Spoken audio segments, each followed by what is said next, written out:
Email ద్వారా జ్యోతి రాస్తున్నారు.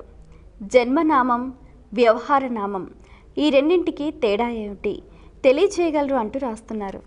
జన్మించిన సమయంలో సంచారంలో ఉండేటటువంటి నక్షత్రాన్ని గమనించి ఆ నక్షత్రం 4 పాదాలుగా విభజింపబడి ఉంటుంది కనుక జన్మించిన శిశువు ఏ పాదంలో జన్మించాడో ఆ పాదానికి సంబంధించినటువంటి నామాక్షరంతో ఒక పేరు పెట్టడం ఇది జన్మనామం అవుతుంది.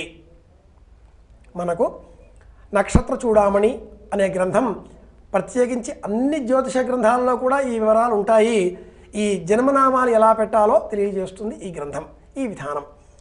ఉదాహరణకు అశ్విని అనే నక్షత్రం స్వీకరిస్తే నక్షత్ర సంచారం 58 ఘడియల నుంచి 62 ఘడియల మధ్యన ఉంటుంది.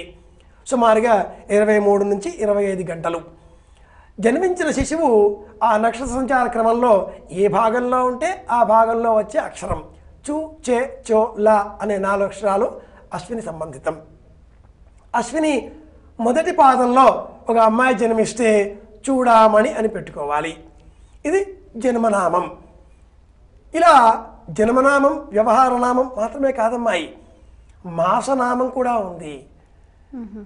కృష్ణ, అచ్యుత, అనంత, వైకుంఠ, జనార్దన ఇలా మనం పురుషుల పేర్లు ఏ నామంలో పుడితే ఆ నామం పెట్టుకోవాలి.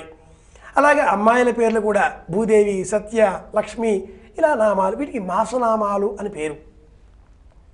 ఈ జన్మనామం కేవలం తండ్రికి మాత్రమే తెలిసి ఉండాలి.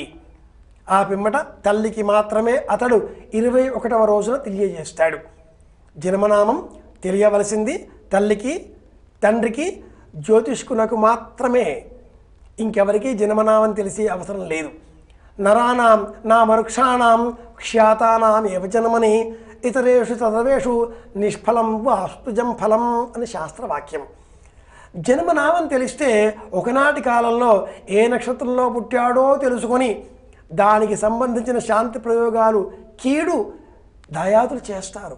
కాబట్టి జన్మనామం చెప్పకూడదు. ఎప్పుడు పుట్టాడయా మీ అబ్బాయి? ఏదో ఎప్పుడు మొన్న మధ్యాహ్నం ఏదో పుట్టాడు చెప్పేవాళ్ళు కారు ఒకప్పుడు. కాబట్టి సభ సత్పురుష మధ్యే నామ ప్రకటన సిద్ధ్యర్థం వ్యవహార నామం అని ఇది ఏర్పాటు చేస్తారు.